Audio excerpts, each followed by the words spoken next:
আল্লাহ দিতে যাইতে পারে।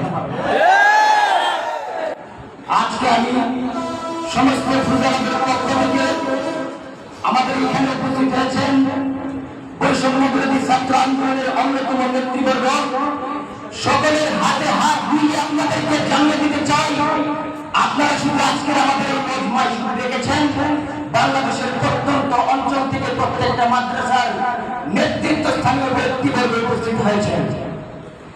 যদি সমস্ত ছাত্র উপস্থিত হইতেন এয়ারপোর্ট লুকে লুকানো হয়ে যেত, তবু প্রশাসন রাজ্যের কোন শক্তি তাদেরকে দেখাইতে পারত না।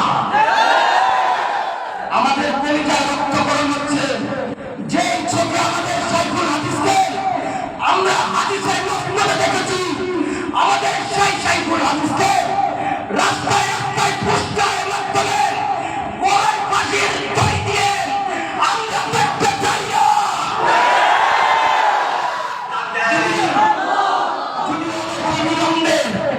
অবিলম্বে মামলা প্রত্যাহার করা হয় আর এই সন্ত্রাসী কুচক্রী মহলকে শাস্তির আওতায় আনা না হয়, তাহলে প্রশাসনকে জানিয়ে দিতে চাই বাংলাদেশের এয়ারপোর্ট, এখানে এয়ারপোর্ট সারা বিশ্বের কাছে প্রশ্নবিদ্ধ, সেটা আমরা চাই না। যদি অবিলম্বে এটার কোনো গুরুত্বপূর্ণ ফয়সালা না হয়, লাশের পর লাশ পাবেন, রক্তের বন্যা বইবেন, জীবনের পর জীবন যাবেন।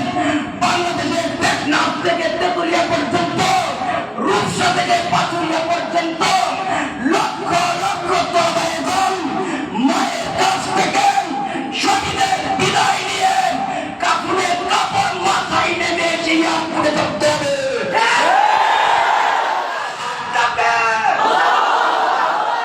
আজকে আমি ফুজারাদের দিকে একটি অঙ্গীকার নিব। আমাদের হযরত যে আকাশচুম্বী বিষয় নিয়ে মাথায় এনেছেন, এই স্বপ্ন বাস্তবায়ন করতে গেলে এগুলো আসবে এগুলো। এই স্বপ্ন বাস্তবায়ন করতে গেলে ভয়ঙ্কর রাত আসবে, আমাদের সম্মুখে টর্নেডো ঝড় আসবে। সারা পৃথিবীর বাতিলপন্থী ঐক্যবদ্ধ হয়ে আমাদের বিরুদ্ধে রাখবেন। এরপরেও আল্লামা আনিসুর রহমান সাহেব তথা গোটা বাংলাদেশের তৌহিদি জনতাকে এক পা পিছনে দেওয়া যাবে না। অবশ্যই